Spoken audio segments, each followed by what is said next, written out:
Dans votre programme, vous dites que vous voulez renforcer la loi et les moyens contre les violences faites aux femmes. Est-ce que vous pourriez nous préciser un peu ce que vous entendez par là? Et par exemple, est-ce que vous seriez pour rendre les crimes sexuels imprescriptibles? Alors, il y a deux choses.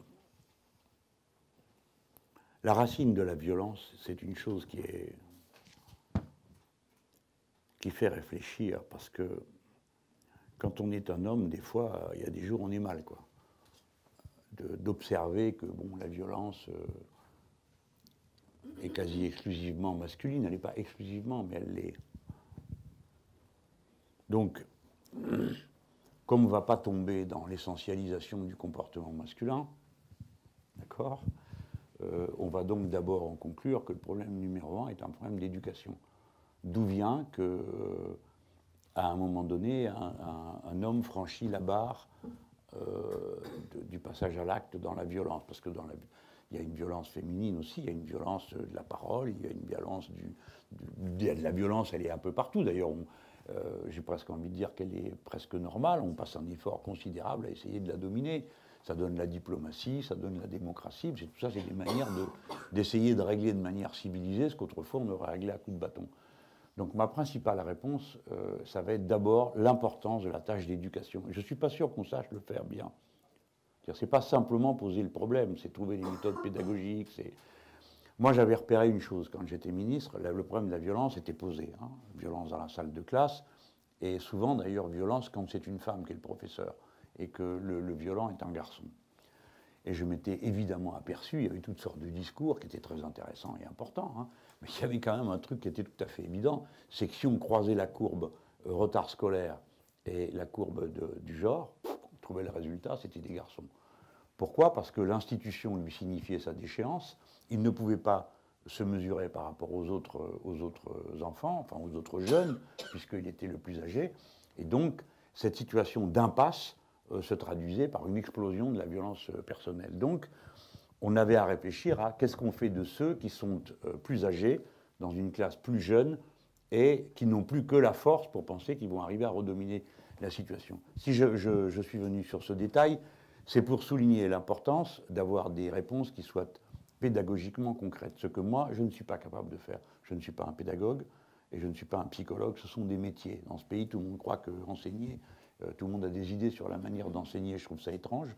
Personne n'a l'air d'avoir des idées sur la manière d'arrêter un réacteur nucléaire. Personne n'en discute jamais à table. Mais par contre, sur la manière d'enseigner et de transmettre des savoirs, tout le monde a un avis. Non, je pense que là, il y a une matière. Je ne suis pas sûr que la recherche pédagogique soit si avancée que ça dans le domaine. Après, les crimes imprescriptibles. Bon, le confort de situation voudrait que je réponde oui. Bien sûr, il y a des crimes imprescriptibles. Et les crimes contre l'humanité sont considérés comme imprescriptibles, n'est-ce pas?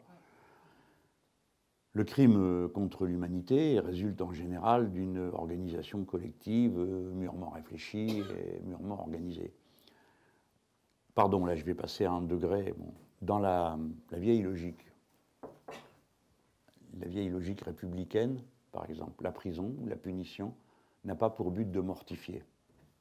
Elle a pour but de réhabiliter. Alors on peut tourner la page de ça et dire c'est plus notre sujet, mais c'était quand même notre sujet.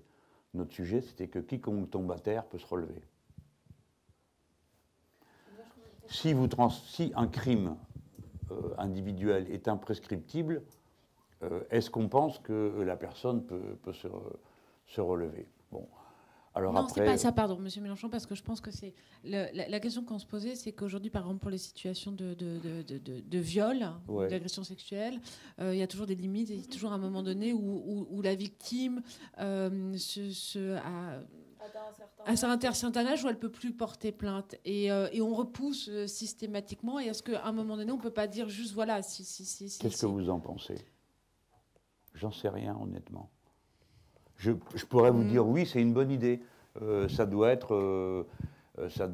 imprescriptible, mais oui, sans doute, puisque c'est un crime. Par conséquent, et quand on tue quelqu'un, est-ce que c'est imprescriptible d'une manière générale?